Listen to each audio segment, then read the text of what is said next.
যারাই অপপ্রয়াস চালাবেন জনগণ তাদেরকে রুখে দেবে। আমরা একটি সুন্দর শান্তিপূর্ণ উৎসবমুখর পরিবেশে আমরা নির্বাচন দেখতে চাই। আমাদের একজন জেলা পর্যায়ের দায়িত্বশীল তিনি ঢাকা থেকে গিয়েছেন, তিনি ঢাকা এয়ারপোর্ট থেকে তিনি সৈয়দপুর এয়ারপোর্টে গিয়েছেন এবং সেখানে একটা নাটক সাজানো হয়েছে। এটা একটা সুনির্দিষ্ট সুস্পষ্ট নাটক।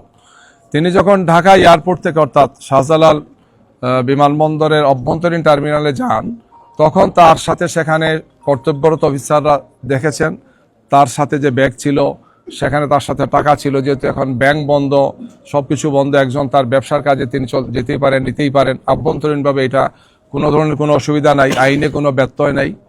কিন্তু সৈয়দপুর এয়ারপোর্টে পৌঁছার পরে সেখানে পুলিশ কিছু চিহ্নিত সাংবাদিকদেরকে নিয়ে এসে এই কাজটি করেছেন।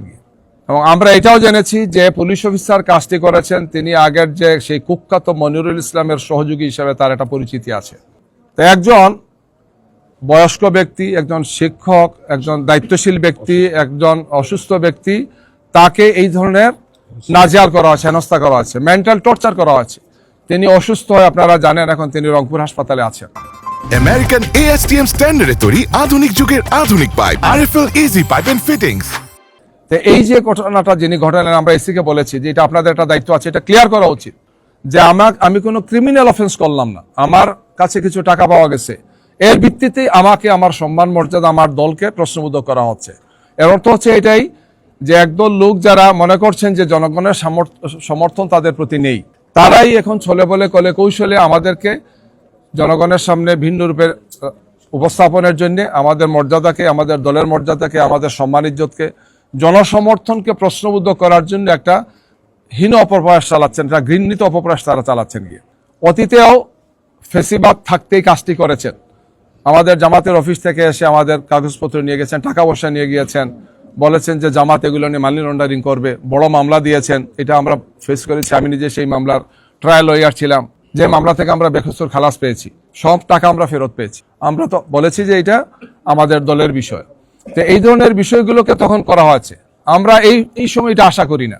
ফেসিবাদ বিদায় নিয়েছে, এই সময় এই ধরনের মানে মিথ্যা তথ্যের ভিত্তিতে ব্যক্তিকে বা তার দলকে প্রশ্নবোধক করা, জনগণের সামনে তাদের সম্মান মর্যাদাকে নষ্ট করার, যারাই অপপ্রয়াস চালাবেন জনগণ তাদেরকে রুখে দেবে।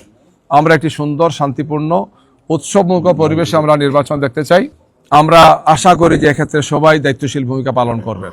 কুমিল্লা 4 আসনের আপনারা জানেন সেখানে একটা রাজনৈতিক দলের নেতা মারাত্মক হুমকি দিয়েছেন যে আমাদেরকে ভোট যিনি দেবেন না, যারা দেবেন না তাদের হাত পা ভেঙে দেব, তাদের ঘর বাড়ি জ্বালিয়ে দেব, তাদের উপর আক্রমণ করব, একদম যাচ্ছে তাই কথা বলেছেন, যেটা একদম সুনির্দিষ্ট ভাষায় ক্রিমিনাল অফেন্স। এটা তিনি বলতে পারেন না, কোনো দায়িত্বশীল ব্যক্তি কথাটা তিনি বলতে পারেন না।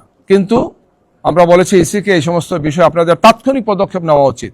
এই ধরনের ঘটনা এবং এই ধরনের উস্কানির কারণে বিভিন্ন জায়গাতে হামলা হচ্ছে, বিভিন্ন জায়গাতে একটার পর একটা দুর্ঘটনাগুলো ঘটছে, তাদের নেতাকর্মীরা উৎসাহ পাচ্ছেন।